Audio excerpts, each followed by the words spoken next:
Bonjour et bienvenue pour une nouvelle vidéo.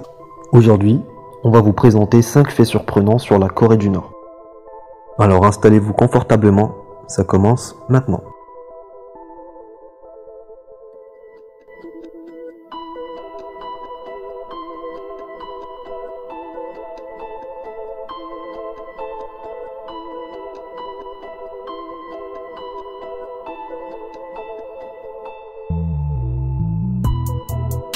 Cette image de nuit de la péninsule coréenne prise par la NASA illustre l'isolement et les problèmes électriques sous-jacents en Corée du Nord.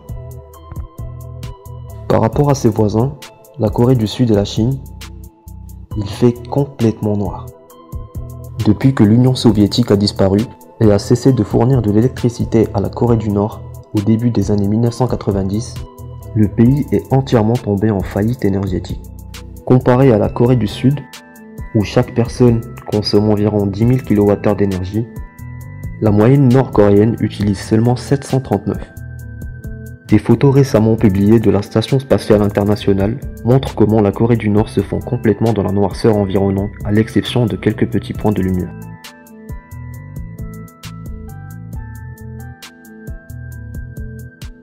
Alors en faisant mes recherches, je suis tombé sur ça. La distribution, la possession et la consommation de cannabis sont légales en Corée du Nord. Le cannabis qui pousse en Corée du Nord est même vendu à l'étranger par les agences gouvernementales pour gagner des devises étrangères.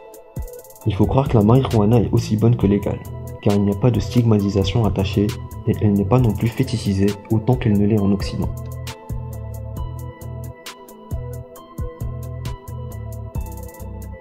En Corée du Nord, Internet est limité à un très petit cercle de l'élite. Ils ont également leur propre système d'exploitation, appelé Red Star, et le contenu est préfiltré par l'État. Seulement 1579 adresses IP existent pour une population de 25 millions d'habitants. Il faut savoir que le chat, les emails et les forums sont régulièrement surveillés. En général, l'accès à Internet n'est autorisé qu'avec une autorisation spéciale qui n'est principalement utilisée qu'à des fins gouvernementales ou par des étrangers.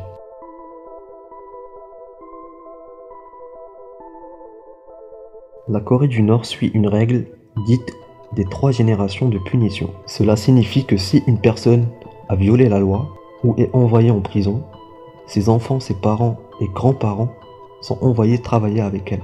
Quiconque est reconnu coupable d'avoir commis un crime qui pourrait n'être que de tenter d'échapper à la Corée du Nord est envoyé au camp d'internement de Kaichon avec toute sa famille. Les 2 générations suivantes naîtront donc dans le camp et devront également vivre leur vie entière dans la servitude et malheureusement y mourir.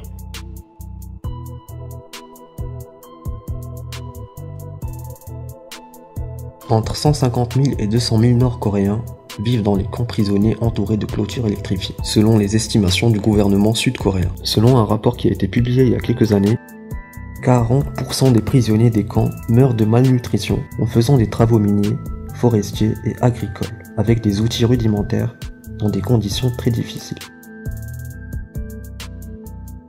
Et voilà les amis, c'est tout pour aujourd'hui. Je vous laisserai quelques sources dans la description pour ceux qui veulent en savoir un peu plus. N'hésitez pas à liker la vidéo et à vous abonner. Et moi je vous dis à demain.